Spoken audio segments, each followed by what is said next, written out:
रजोधर्म क्या है? मानव में लैंगिक जनन होता है जिसमें नर और मादा भाग लेते हैं। मादा के अंडाशय से प्रति माह केवल एक अंडकोशिका बाहर निकलता है। इस अंडकोशिका का निषेचन पुरुष के शुक्राणुओं द्वारा होता है तो निषेचित अंडा बनता है, जिसे युग्मनज या जाइगोट कहते हैं। यह युग्मनज गर्भाशय की दीवार से चिपक जाता है और प्लेसेंटा का निर्माण करता है।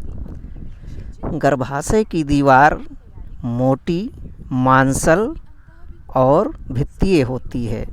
यह भ्रूण को पोषण प्रदान करता है। यदि शुक्राणुओं द्वारा अंडकोशिका का निषेचन नहीं होता है तो अंडकोशिका केवल 1 दिन तक ही जीवित रहता है। इसके बाद मृत हो जाता है। गर्भाशय प्रति माह निषेचित अंडे की स्थापना के लिए तैयारी करता है।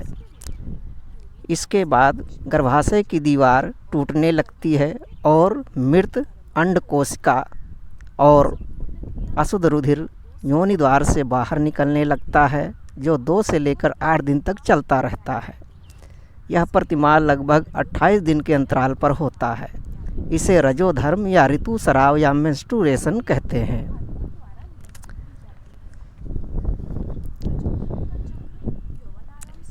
रजोधर्म यौनारंभ से लेकर के 45 से 55 वर्ष की आयु तक चलता रहता है। गर्भावस्था में रजोधर्म समाप्त हो जाता है। ऋतुस्राव के समय पेट में तेज़ दर्द होता है, बुखार आता है। इससे अधिक रक्त निकल जाने से शरीर में कमजोरी भी आ जाती है, संसर्ग होने की संभावना रहती है। इसके अलावा स्त्री को आराम और साफ सफाई की ज़रूरत होती है। जनन स्वास्थ्य क्या है? जनन स्वास्थ्य को हम सम्मिलित रूप से निम्नलिखित कारकों को कह सकते हैं, जिसमें शारीरिक स्वास्थ्य, भावनात्मक स्वास्थ्य, व्यवहारिक स्वास्थ्य एवं सामाजिक स्वास्थ्य सम्मिलित हैं।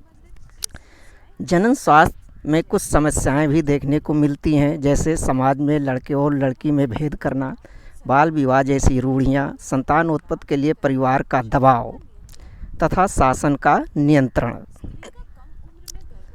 कम उम्र में गर्भधारण करना, बच्चों के बीच अंतराल कम रखना, अधिक बार गर्भधारण करना, ये सभी जनन स्वास्थ्य को प्रभावित करते हैं। इच्छा के विरुद्ध गर्भधारण करना, ये भी जनन स्वास्थ्य को प्रभावित करता है। असुरक्षित यौन संबंध से भी बचना चाहिए। इससे अनेक रोग की संभावना होती है, जैसे गोनोरिया, सिफिलिस, HIV, एड्स आदि। यदि हम जनसंख्या वृद्धि पर रोक नहीं लगाएंगे तो हमारे देश की संख्या लगातार बढ़ती जाती है, जिसे जनसंख्या विस्फोट कहा जाता है। इसलिए परिवार नियोजन करना जरूरी है, क्योंकि इससे भोजन एवं संपत्ति धन में कमी आती है, सामाजिक असमानता व्याप्त हो जाती है। अब हमें परिवार नियोजन अपनाने के लिए क्या क्या विधि अपनानी पड़ती है, इसके लिए गर्भ निरोधन उपाय किया जाता है, जिसमें पुरुष द्वारा शिश्न को ढकने के लिए कंडोम इस्तेमाल करते हैं तथा स्त्री द्वारा यौन में रखने वाले डायाफ्राम, गर्भाशय की ग्रीवा टोपी या वाल्ट का प्रयोग किया जाता है। ये सभी यांत्रिक अवरोधन होते हैं और ये शुक्राणुओं को अंडाणुओं से मिलने से रोकते हैं, जिससे निषेचन नहीं होने पाता है और गर्भधारण नहीं होता है। इससे लैंगिक रोगों का संचरण भी रुक जाता है। गर्भ निरोधन के लिए बाज़ार में गोलियां भी मिलती हैं, जो स्त्री द्वारा हार्मोन के रूप में प्रयोग की जाती हैं। ये गोलियां अंडकोशिका के निर्माण को रोकती हैं, जिससे निषेचन प्रक्रिया अवरुद्ध हो जाती है।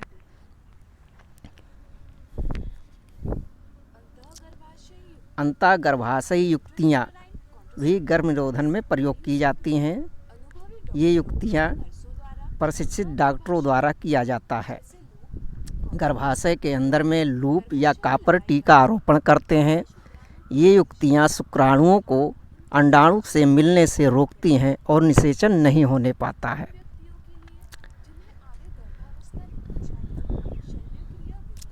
शल्य क्रिया या ऑपरेशन द्वारा भी गर्भ निरोधन उपाय किए जाते हैं। इसके लिए पुरुष के शुक्र वाहिनी को काट दिया जाता है, जिससे शुक्राणु बाहर नहीं निकल पाते हैं। इसे पुरुष नसबंदी या वासेक्टोमी कहते हैं। स्त्री के अंड वाहिनी को काट दिया जाता है, जिससे अंडकोश का बाहर नहीं निकल पाता है।